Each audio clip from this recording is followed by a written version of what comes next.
The main hall of Station Epsilon 7 was crowded with aliens. Captain Park stood near the refreshment area, holding a strange purple drink that one of the delegates had recommended. It tasted like sweet metal, but he smiled politely and took another sip. The Galactic Biodiversity Conference happened once every Earth year. Scientists from thousands of worlds gathered to share discoveries about life across the galaxy. Was here representing Earth's diplomatic corps. Humanity had joined the galactic community only 3 years ago, and most aliens still saw humans as the strange newcomers. Captain Park, a cheerful voice called out, turned to see Thimble, a small furry creature from 9. Thimble barely reached his waist but was surprisingly loud. I heard humans come from a wet planet like mine. Tell me, when does your breeding season begin? Blinked breeding season.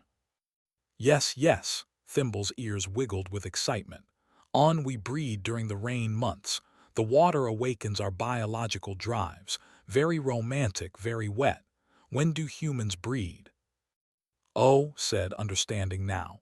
We don't really have a breeding season. Humans can have children any time of the year. The conversation around them stopped. Several alien heads turned in their direction. Thimble laughed, a sound like tinkling bells. Any time, that's funny, but seriously, which season? I am serious, said. Humans can reproduce in any month. January, July, December, doesn't matter. A tall, elegant figure approached them. She had blue luminescent skin that glowed softly in the dim station lighting. Her 4 arms moved with grace, and her large eyes studied with clear intelligence. This was Aura, one of the galaxy's most famous. Had seen her give a presentation earlier about evolutionary adaptation. Excuse me, Aura said, her voice smooth and melodic. Did you just claim that humans have no breeding season? That's right, replied. Aura's expression was amused. Captain Park, I understand humans are new to galactic society, but you shouldn't spread false information. All sapient species have reproductive cycles. It's basic biology. I'm not lying, said, feeling his face grow warm. Humans really can conceive children year-round. More aliens gathered around them now. Saw creatures of all shapes and sizes, some with scales, some with feathers, some that looked like floating crystals. All of them were listening. Impossible, said a scientist, his rocky skin clicking as he shook his head. My species breeds during winter when the volcanic vents are warmest. The breed every 3 years during the blue moon convergence. Even the primitive have a 6-month fertility window. Every species needs a cycle. Humans don't, insisted. Aura crossed 2 of her arms. Captain, I have studied reproductive biology for 40 standard years. I have data from 47,000 sapient species. Not one, not a single one, lacks a breeding season or fertility cycle. What you're claiming violates fundamental biological principles. Maybe human biology is different, suggested. Or maybe, Aura said coldly, humans don't understand their own biology as well as they think.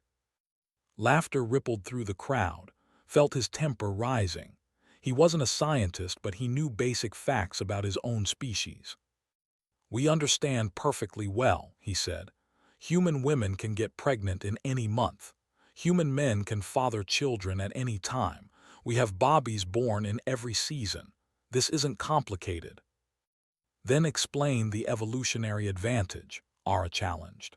Reproduction is expensive. It requires enormous energy.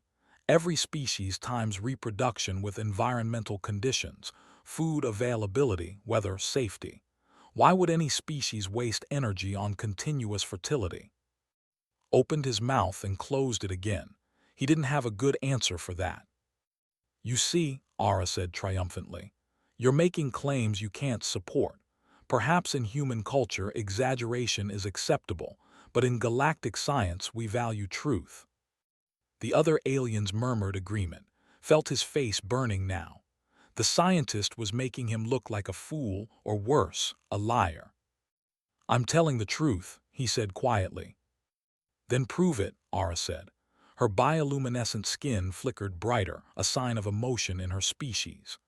Bring evidence, real scientific data, medical records, population studies, biological analyses. If humans truly have this impossible ability, it would revolutionize everything we know about reproductive biology.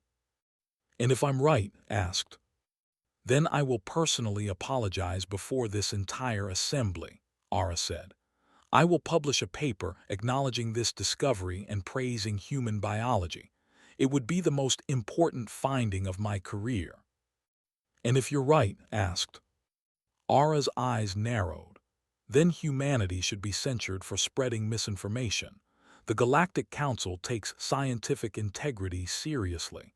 False claims damage everyone's understanding of biology. Felt the weight of every alien eye on him.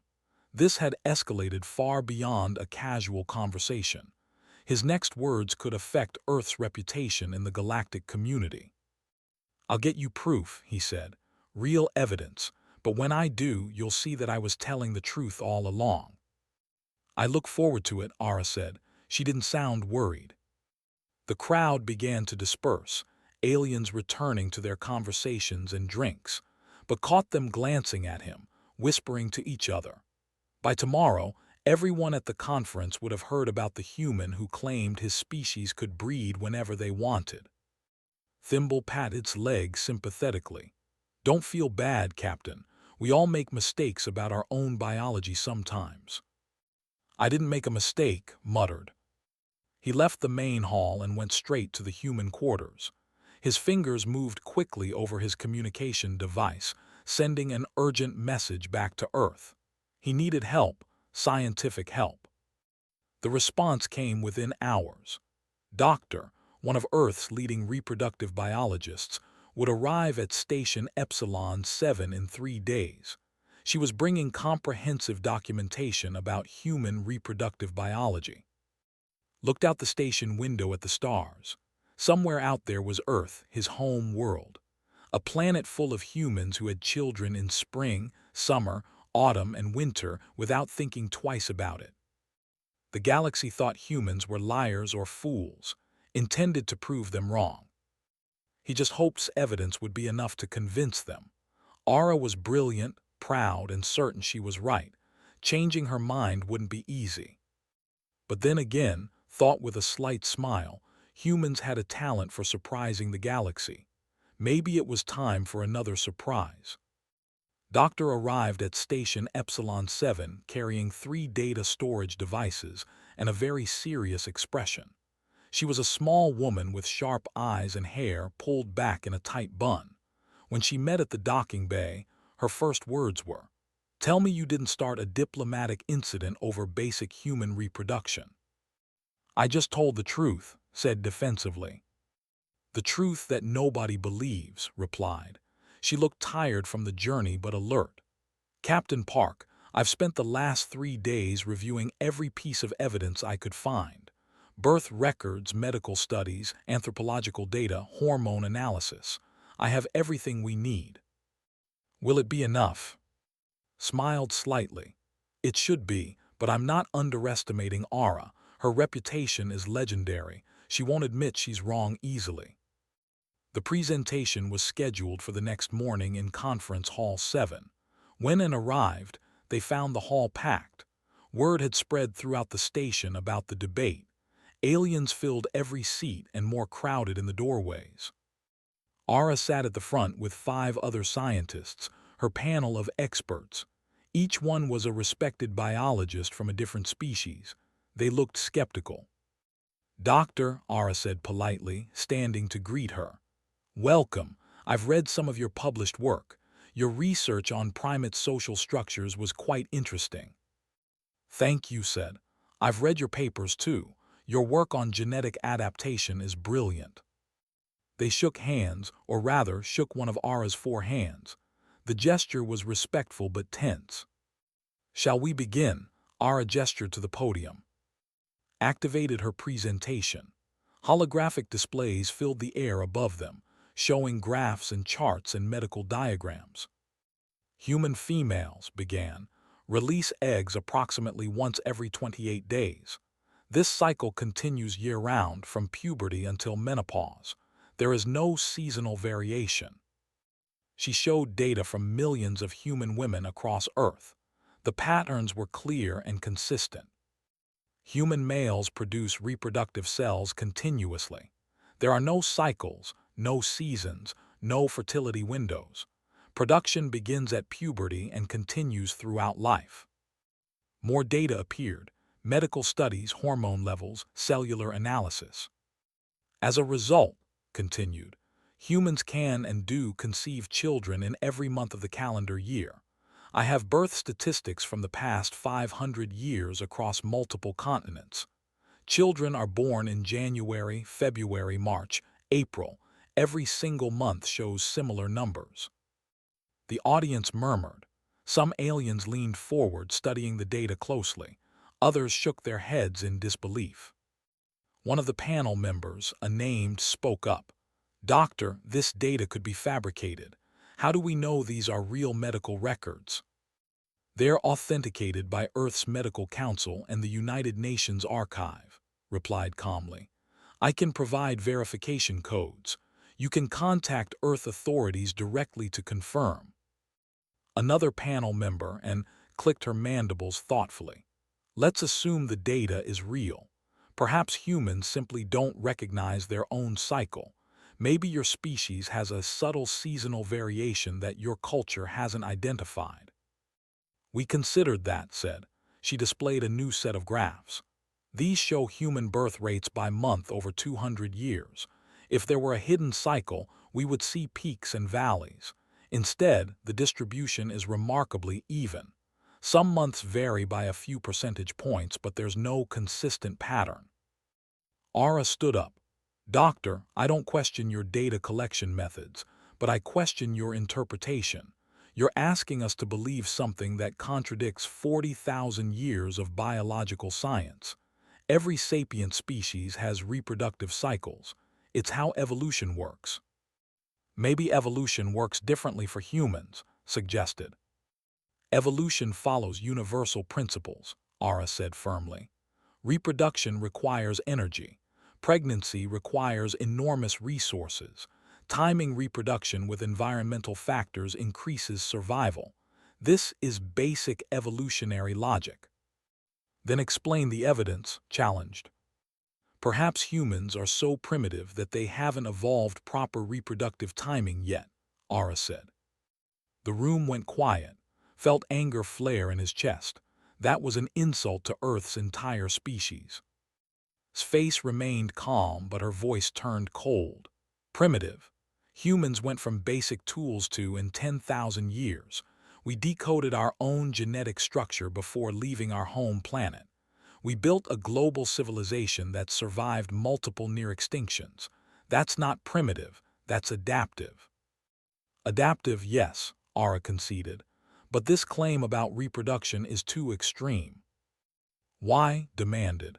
"Because it makes you uncomfortable, because it doesn't fit your theories. Science isn't about comfort, it's about evidence, and the evidence is right here." Ara's skin flickered with bright blue light, a sign of agitation.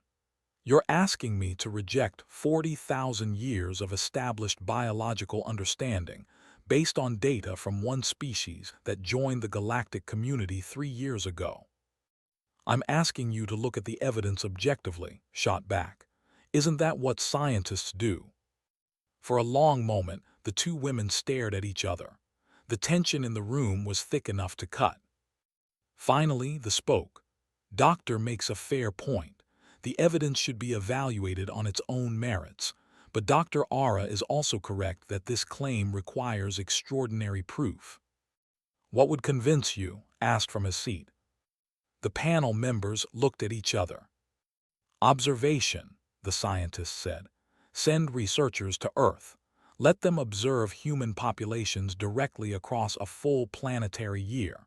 If humans truly reproduce in all seasons, direct observation would prove it." Ara nodded slowly. "I agree. I want to see human society with my own eyes. I want to interview human couples, visit medical facilities, observe your culture. Data can be misinterpreted, but direct observation doesn't lie. Looked at. He could see the question in her eyes. Would Earth allow alien researchers to come and study human reproduction? Thought about it. Earth's government wouldn't be thrilled about alien scientists wandering around human cities, asking personal questions about people's fertility. But if it cleared humanity's reputation and proved they weren't liars, it might be worth the awkwardness. I'll contact Earth, said. We'll arrange a research expedition. Good, Ara said. I'll lead the team personally. We'll need at least 6 months on Earth to observe a proper range of seasons and social patterns. Agreed, said. The meeting adjourned. As the aliens filed out, many of them were still arguing about what they'd seen. Some believed data, others thought there must be some trick or misunderstanding. Approached, do you think this will work? It has to, said. Because if we can't convince them, humanity will be labeled as liars or idiots. Neither option is good for Earth standing in the galactic community. And Ara's watched the scientist talking with her panel members, her 4 arms gesturing emphatically. She's smart, proud, and stubborn. Changing her mind will be difficult, but I believe in evidence, and the evidence is on our side. Hope she was right, because soon Ara and her team would be coming to Earth, and humanity would have to prove that something completely normal to them was completely extraordinary to the rest of the galaxy. Seoul in autumn was beautiful. Golden leaves fell from ginkgo trees, and the air was cool but comfortable. Ara stood on a busy street corner, watching humans rush past in all directions. They moved with purpose, talking on communication devices, carrying bags, holding hands with partners. This is overwhelming, Ara admitted. Beside her smiled. You'll get used to it. Seoul is one of Earth's major cities, so it's always busy. The research team had arrived 2 weeks ago. Besides Ara, there were 5 other alien scientists, including Thee and Thimble from 9. 2 human sociologists had been assigned to help them, Minyu and Lee, both experts in human culture and behavior.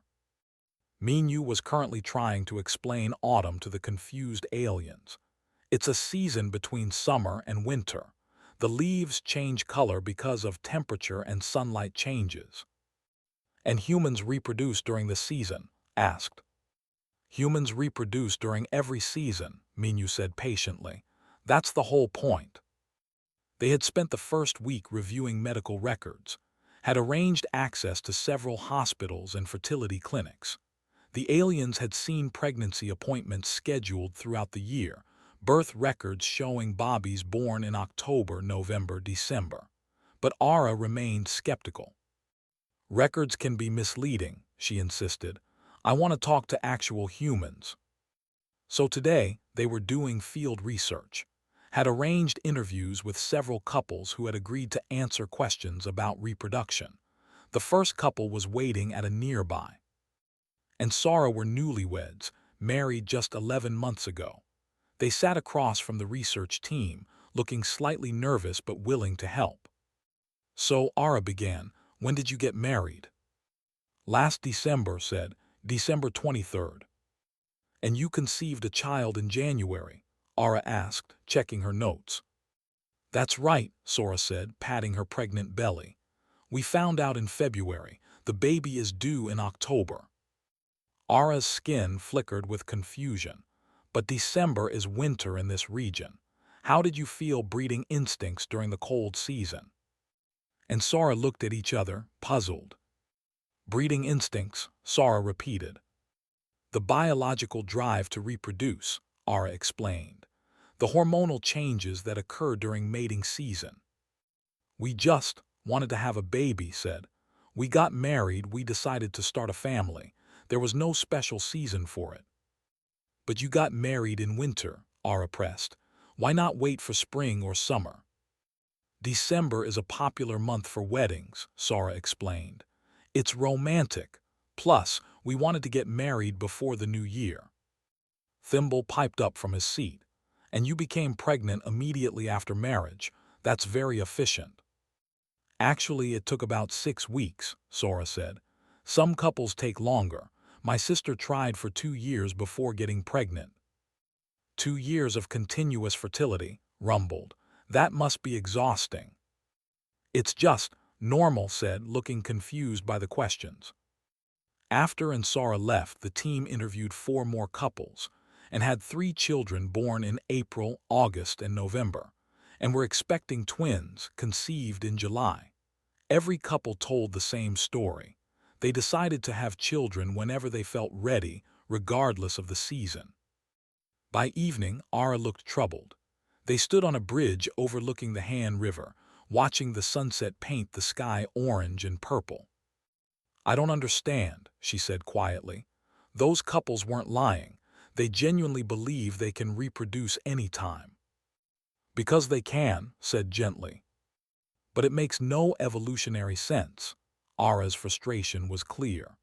Energy expenditure, resource allocation, environmental pressures, everything we know says reproduction must be timed carefully. Maybe humans evolved differently, suggested. The sociologist spoke up.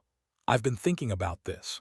Human evolution happened in Africa, where seasons are less extreme than in many other regions. Food was relatively available year-round. Maybe that's why we didn't develop strict breeding seasons. But food availability isn't consistent anywhere, Ara argued. There are always fluctuations.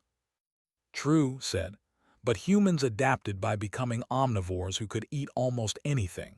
We stored food, hunted in groups, shared resources.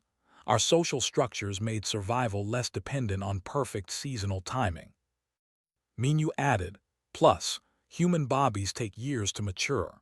The long childhood meant that having flexible reproduction actually helped.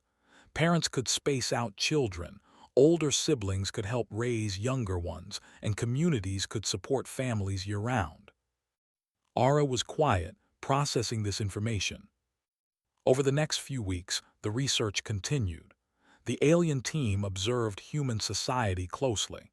They noticed things that made Ara increasingly uncomfortable. Humans showed romantic interest constantly. They dated in winter. They got engaged in spring. They married in summer. They had anniversaries in autumn. Flower shops, jewelry stores, and wedding venues were busy all year long. Human media was full of romance. Movies, music, books, all centered on relationships and love, regardless of season.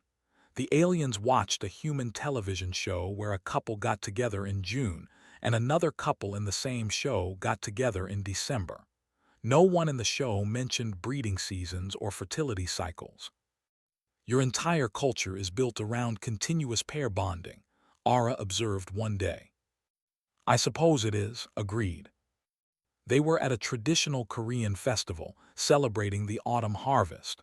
Hundreds of humans filled the streets, couples holding hands, families with children, elderly people walking together. Music played, food vendors sold treats, and everyone seemed happy. Ara watched a young couple kissing under a tree. Then she saw an older couple, probably in their 60s, also holding hands and smiling at each other. That couple is past reproductive age, she said, pointing. Yes, said. But they're still showing pair bonding behaviors. Why? Because they love each other, said simply. Humans don't just pair up for reproduction. We form long-term emotional bonds. Romance and love aren't just about making babies. They're about connection, companionship, and happiness.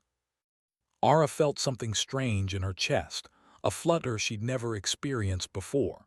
She looked at who was talking with Minu about the festival food. He laughed at something Minu said, his smile bright and genuine.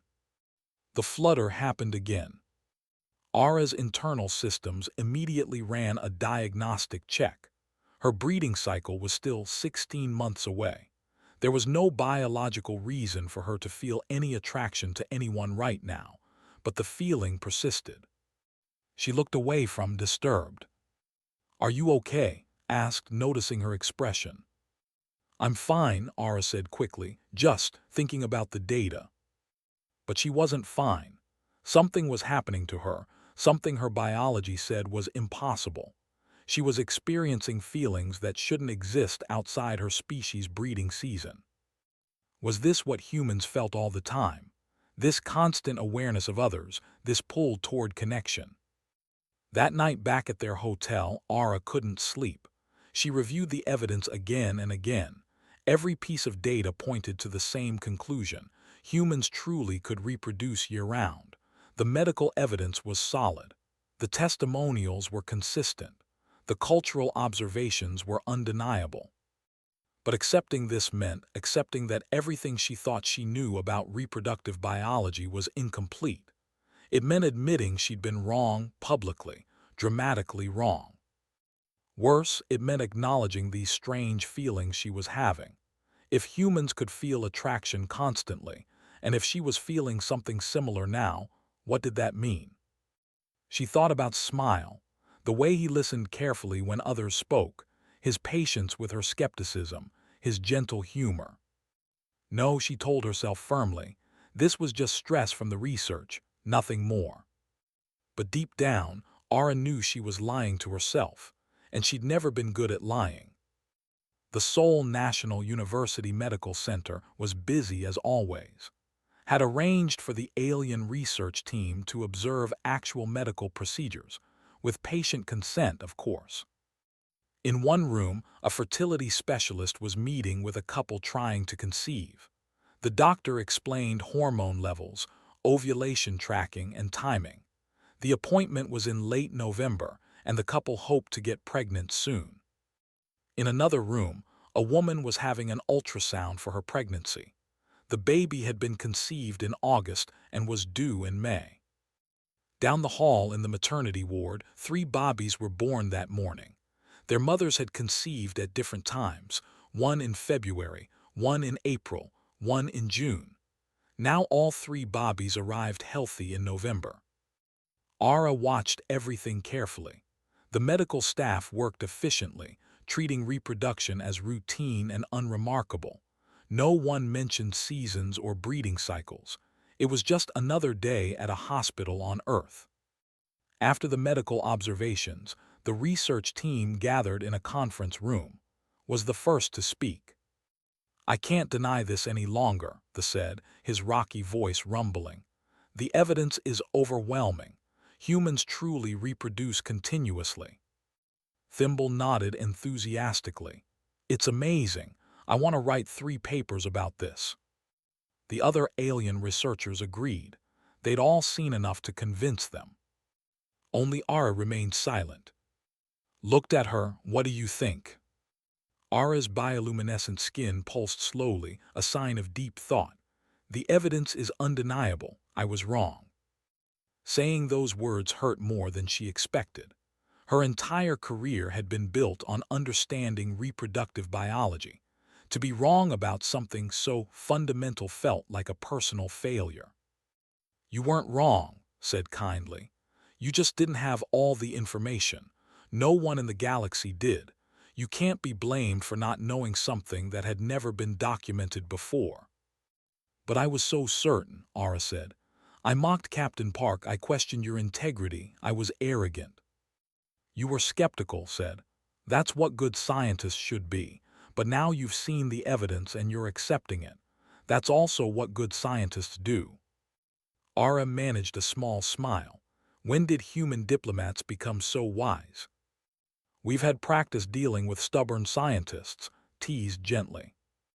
That evening, invited Ara to a traditional Korean tea house.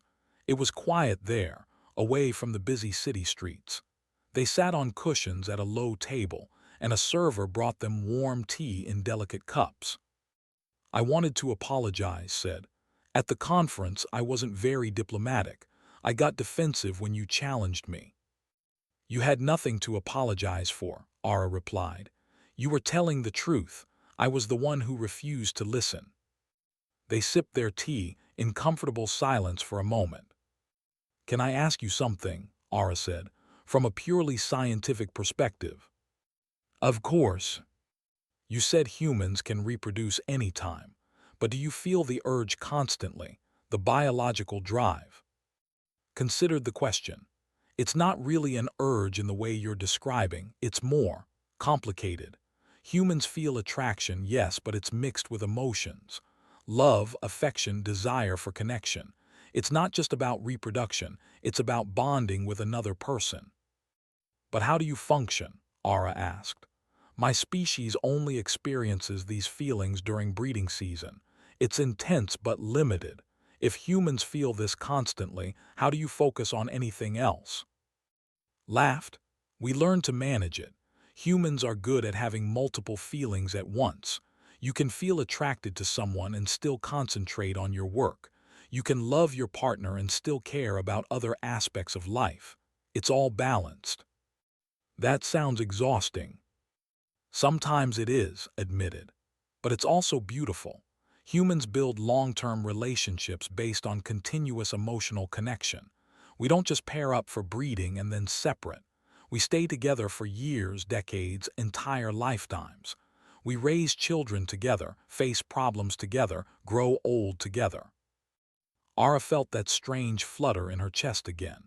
And you feel romantic attraction even when reproduction isn't the goal. Yes, said. Romance and reproduction are connected for humans, but they're not the same thing. Many humans fall in love and never have children. Some have children without romantic love. And some, like that elderly couple at the festival, stay in love long after reproduction is possible. Why? Because connection matters to us, said simply. Being close to someone, caring for them, being cared for, that's fundamental to human happiness. We're social creatures. We need each other. Ara was quiet. Then carefully she said, I think I'm experiencing something I shouldn't be experiencing. Waited for her to continue. My breeding cycle isn't for another 16 months, Ara said, not meeting his eyes. I shouldn't feel any attraction to anyone right now, but lately I've been feeling something, a flutter, an awareness. It's confusing and wrong according to my biology. Who are you attracted to? Asked gently. Ara's skin flickered through several colors, blue, purple, pink. You, she finally said. Blinked in surprise. I'm sorry, Ara said quickly. This is completely inappropriate. I'm here for research. You're my host. And biologically, this shouldn't even be happening. I don't understand what's wrong with me. Nothing is wrong with you, said. Ara, you've spent weeks immersed in human culture. You've been exposed to continuous displays of romance, affection, and emotional connection. Maybe it affected you. That's not scientifically possible, Ara protested. Neither is humans reproducing year-round, pointed out. But here we are. The galaxy is full of surprises. Ara laughed despite herself. That's true. Can I tell you something? Said. I find you fascinating. You're brilliant, dedicated, and brave enough to admit when you're wrong. Those are qualities I admire. You're not disturbed by the idea of cross-species attraction. Humans are pretty open-minded about relationships, said. We believe love and connection can take many forms. If you're feeling something real, who am I to say it's wrong? They talked for hours. Ara explained biology and culture, how her species experienced intense but brief mating periods, how relationships were functional rather than emotional, how she'd never understood human concepts of romance until now. Explained human dating, marriage, and the different ways humans experienced love. He talked about his own past relationships, his hopes for the future, his belief that connection between people was one of life's greatest gifts. By the time they left the tea house, something had shifted between them. They weren't just researcher and subject anymore, or skeptic and defender. They were two people who understood each other a little better. Walking back through Seoul's lit streets, Ara said, I need to present my findings to the Galactic Council soon. I need to tell them I was wrong and humans were right. Are you ready for that? Asked. No, Ara admitted. It will be humiliating. My colleagues will question my competence. Some will say I let personal feelings cloud my judgment. Will you tell them about this? Gestured between them. I don't know, Ara said, but I do know that I need to be honest about the science.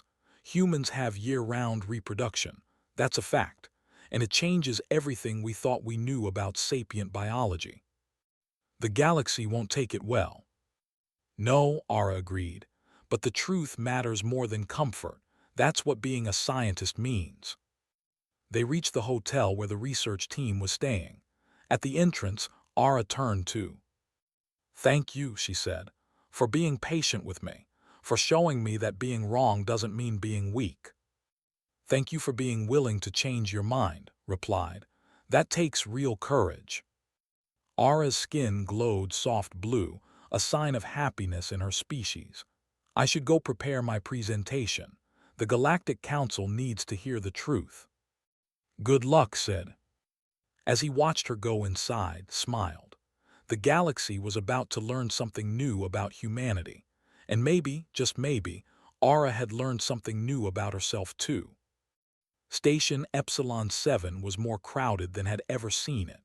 News of Ara's return had spread throughout the galactic community. Everyone wanted to know what the famous had discovered about humans. The Grand Assembly Hall could seat 5,000 beings. Today, every seat was filled. Thousands more watched via holographic transmission from across the galaxy. Stood backstage with both of them nervous. Through a gap in the curtain, they could see the massive audience, aliens of every shape and size, all waiting to hear the verdict on human reproduction. Do you think they'll believe her? Whispered. They have to, said. The evidence is too strong to deny. Ara appeared beside them. She wore formal robes that glowed with soft light, and all four of her arms held data tablets. She looked calm, but could see the tension in how her skin flickered. Ready? He asked. No, Ara said honestly, but it's time anyway. The announcement rang out across the hall. Distinguished members of the galactic scientific community, we present Dr. Ara of, leading the research expedition to Earth. Ara walked onto the stage. The audience fell silent. 6 months ago, Ara began, her voice steady, I publicly challenged Captain Park's claim that humans can reproduce year-round. I called it impossible. I suggested humans were either lying or ignorant of their own biology. She paused, looking out at the thousands of watching aliens. I was wrong. The hall erupted in noise, shocked gasps, disbelieving murmurs, excited chatter. Ara waited for silence before continuing. I have spent 3 months on Earth observing human society, interviewing human couples, and examining medical evidence. I have reviewed birth records spanning 500 years. I have witnessed pregnancies conceived in every month of the Earth calendar. The conclusion is undeniable. Humans possess continuous fertility. Holographic displays appeared above the stage, showing the data Ara had collected. Medical scans, birth statistics, hormone analyses, interview recordings, everything she and her team had gathered. Human females release reproductive cells approximately once every 28 days, year-round, Ara explained. Human males produce reproductive cells continuously with no seasonal variation. This results in the ability to conceive offspring during any month. A voice called out from the audience, a scientist. But Dr. Ara, this contradicts fundamental evolutionary principles. How is this possible? I asked the same question, Ara replied. The answer lies in human evolutionary history. Humans evolved in equatorial regions where seasonal variation was minimal. Food availability was relatively consistent. They developed omnivorous diets that allowed flexibility in resource gathering. Their long childhood dependency periods meant that spacing out births actually provided advantages, and their complex social structures supported reproduction regardless of season. She brought up more data, but there's something even more significant than the mechanics of human reproduction. Humans don't view reproduction as a purely biological function. For them, It's integrated into their social and emotional lives. The next hologram showed footage from Seoul, couples holding hands, families laughing together, elderly people still showing affection after decades together. Humans pair bond continuously, Ara said. They experience romantic attraction and form emotional connections year-round. Love, as they call it, isn't limited to breeding season. It's a constant part of their existence. This is why their reproduction pattern works. It's supported by continuous social and emotional bonds that strengthen family units and communities. Stepped onto the stage, joining Ara. "If I may add something," she said, "this isn't just about humans being different. This is about the galaxy understanding that evolution can take unexpected paths. What works for one species might seem impossible to another, but that doesn't make it less valid." The questions came fast then. Scientists from dozens of worlds wanted clarification, wanted to see more data, wanted to understand how this could be real. The stood from his seat. "I was part of Dr. Ara's research team.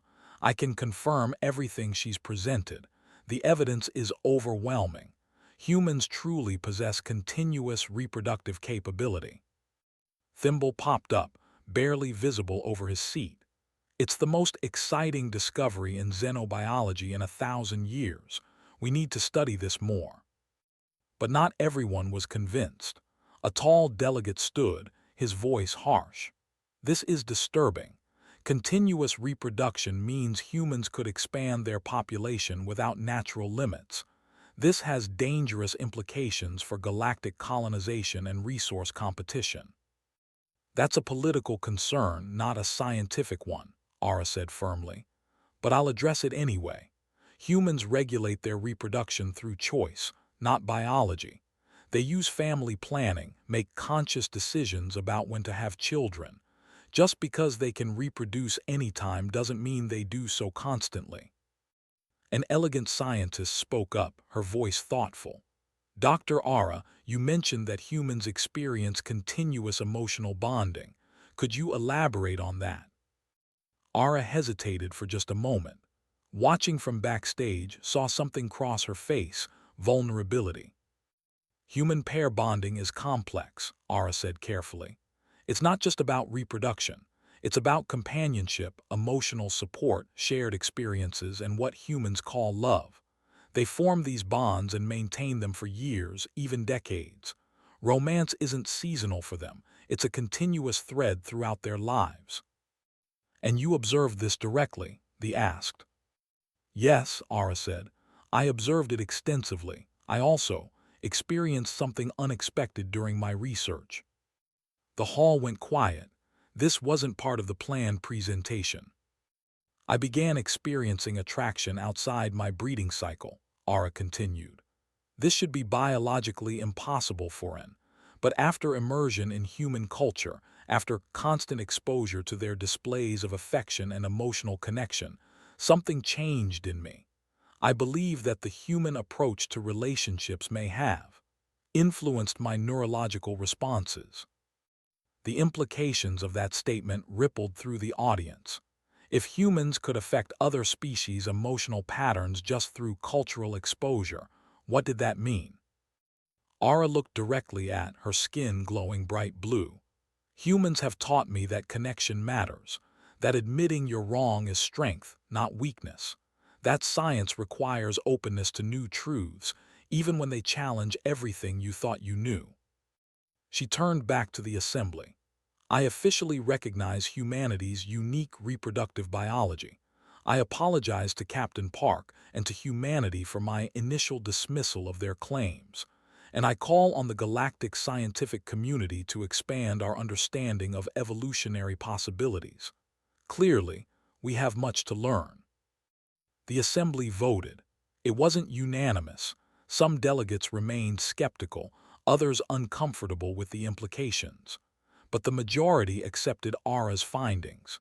Humanity's year-round reproduction was officially recognized by the Galactic Council. After the presentation, found Ara in a quiet observation deck. She stood looking out at the stars, her 4 arms crossed in a gesture that looked almost human. "That was brave," said joining her. "That was necessary," Ara replied, "though I'm certain my career will never be quite the same." "Are you kidding? You just made the most important discovery in galactic history. You'll be famous." "I'll be the scientist who was publicly wrong," Ara said, but she smiled as she said it. "You'll be the scientist who was brave enough to admit she was wrong," corrected. "That's rarer and more valuable." They stood in comfortable silence, watching Earth's moon visible in the distance. "So," said eventually, "what happens now?" "Now," Ara's skin flickered with multiple colors. "Now I return to and write approximately 20 papers about human biology. I'll probably spend the next 10 years studying humanity's evolutionary path." "That sounds like it will require more trips to Earth." "Many trips," Ara agreed. "Extensive field research, possibly years of observation." "That's very dedicated of you." "I'm a thorough scientist," Ara said, but her tone was playful now. "Besides, I have a theory that needs testing." "What theory?" "That cross-species emotional connection is possible when species make genuine efforts to understand each other. I'd like to explore that further, with a specific test subject if he's willing." Smiled, "I think he might be." Meanwhile, back on Earth, Minu and watched the galactic news broadcasts in their sole apartment. The story was everywhere. Humanity's bizarre reproductive biology was the talk of the galaxy. "Can you believe this?" said laughing. "The entire galaxy is shocked that we can have bobbies whenever we want."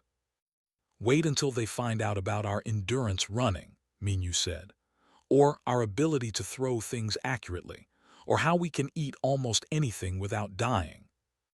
Humans are going to keep surprising them, aren't we?" "Absolutely," Minu said. "We're the weird aliens now. I kind of love it." On Station Epsilon 7, Ara was already planning her next research trip. But this time, it wasn't just about science.